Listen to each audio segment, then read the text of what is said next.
This is Gwydion. He's a peregrine falcon. We're going to join him on a flight over Snowdon. Below us is our starting point, Betu Secoed, which means sanctuary in the trees. And as you can see, it's a most appropriate name. There has been a settlement here for thousands of years. Betus is situated in the Conwy Valley, where the rivers Conwy and Llygwy meet. To your right, the main A5 London to Holyhead route built by Thomas Telford. Betus grew in importance when the road was built and became the Irish Mail Road. Again to your right is the river Llygwy. We'll follow it for a while and head northwest.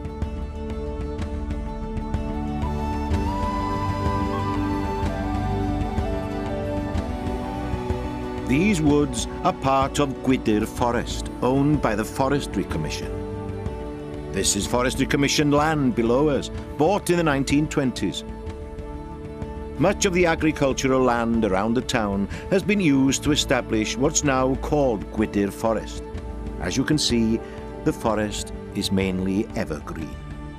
It was planted in the 1920s to make sure that Britain would never again be as short of wood as it was during the First World War. The forest is a special environment. It's a wildlife haven, and if you visit, you may be lucky enough to see a rare pine marten or a goshawk. The forest also provides opportunities for walking, fishing, and cycling. And there in the distance, you can see Moel Shabod. Below us now, you can see the remains of the old horse slate quarry. Slate quarrying has always been an important industry in northwest Wales. The buildings where they lived and worked, as well as the old mill where the slates were preserved, all remain standing. But strangely, all the slate roofs have disappeared.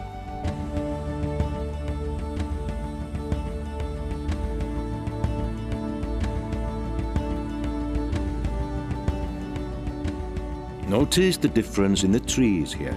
They're the native broadleaf varieties like oak and ash.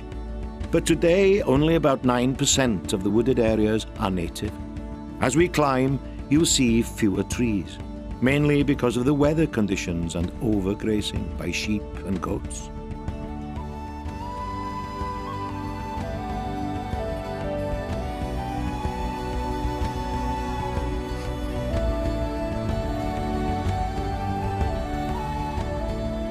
Once over the brow, you'll see the village of Capel Curig, a very old settlement. 2,000 years ago and more, this area was governed by local tribes. And then the Romans arrived. There are remains of a fort between here and Betus called Caer Llygwy, and another further on near Pen y Gwryd.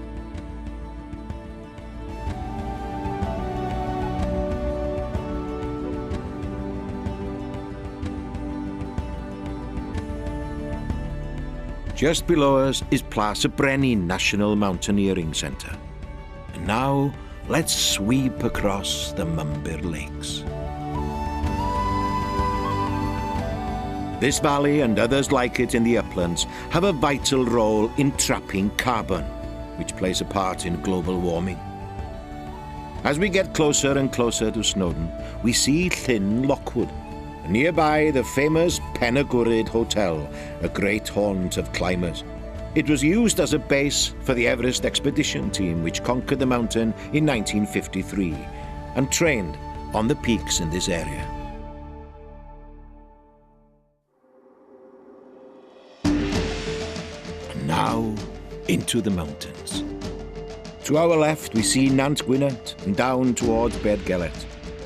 As we climb steadily over Bwlch y Gwyddel, the pass that carries the road back down to sea level, you'll notice that vegetation is now very limited. And the higher we climb, we'll see the clear signs of glaciation, signs of how these ancient rocks were pushed and shoved into their present shape by some seriously hard water. The glaciers only disappeared some 10,000 years ago.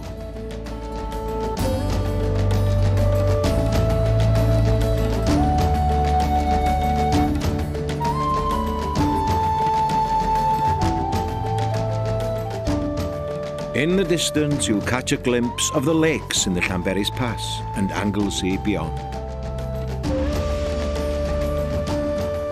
We now pass the aptly named Crib Goch, or Red Ridge, not to be attempted by the faint-hearted, and certainly not by the inexperienced.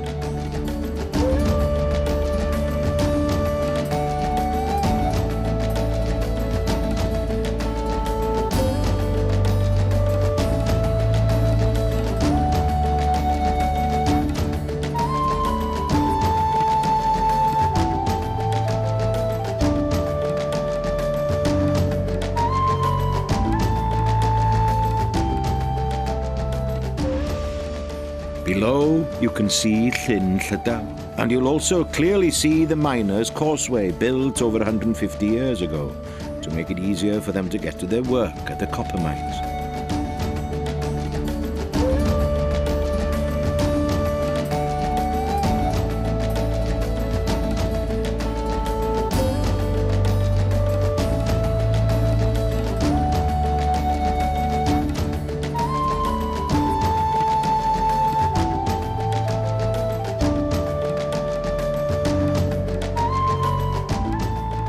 As we swing back over Garnedd Ugain, you can clearly see how little margin for error there really is for walkers.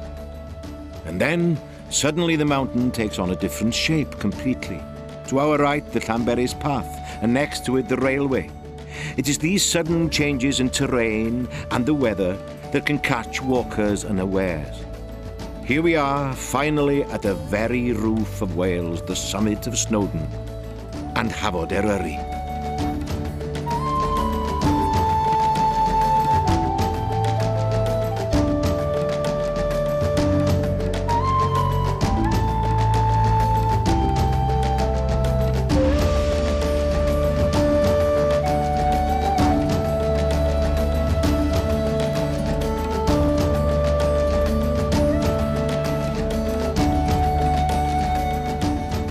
As we head back towards Betws y Coed, here are some of the hardy residents of this mountain, the wild goats.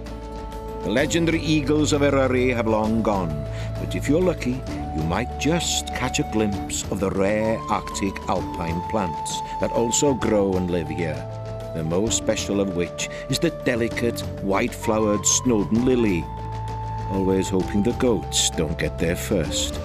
This whole area is so important for its biodiversity that it's a national nature reserve.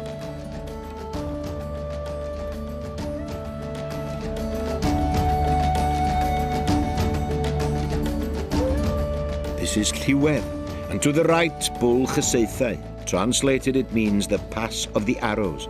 Legend has it that when King Arthur had vanquished his enemies, he drove them over the pass. But when he himself reached the top, his enemies let fly a shower of arrows, and Arthur was mortally wounded. In such a magical location, legends and folklore abound, and many of them are connected with King Arthur. Did you know this is the resting place of Arthur and his men? Well, according to legend, following his death, they retreated into an inaccessible cave high above Llyn Llydaw on the slopes of Llywydd, waiting for the time when their country needs them, a time of peril. Some even say it was across Llyn Llydaw that King Arthur was carried by the three fair maidens after Bedivere threw Excalibur into the deep water. That's Llyn Glaslyn, and it gets its name from the blue-green colour due to the copper mining. But it has a sinister reputation in folklore. There's often a swirling mist shrouding its shores, and legend says no bird will fly across it. Any living creature venturing into it will meet a gruesome end. Llyn Glaslyn is said to be bottomless, never freezes, and it has no ordinary fish in it. The most famous of its dwellers is the great Abanc, a toad-like monster with a tail and wings. And they say it can often be heard making terrible, shrieking noises. Walkers, beware. As we head back towards Betws, look down Llanberis Pass and you can clearly see the U-shaped valley caused by the glaciers. It's not easy farming on these high slopes, so help is available, because it would be impossible to protect this landscape without the hard work of the farmers caring for the land in an environmentally friendly way. From up here, these mountains sometimes look quite tame, but don't be fooled. These areas can be very dangerous and can change in nature in an instant. 1 minute you could be walking in bright sunshine, the next you could be in torrential rain with zero visibility. Therefore, it's essential that you wear boots or strong shoes with good tread patterns. Always take adequate protective clothing. Also check the weather before you set out. And one final thing, coming back down can be more dangerous than going up, as you'll be more tired. So remember, be vigilant. Don't be afraid to turn back. Don't be a statistic.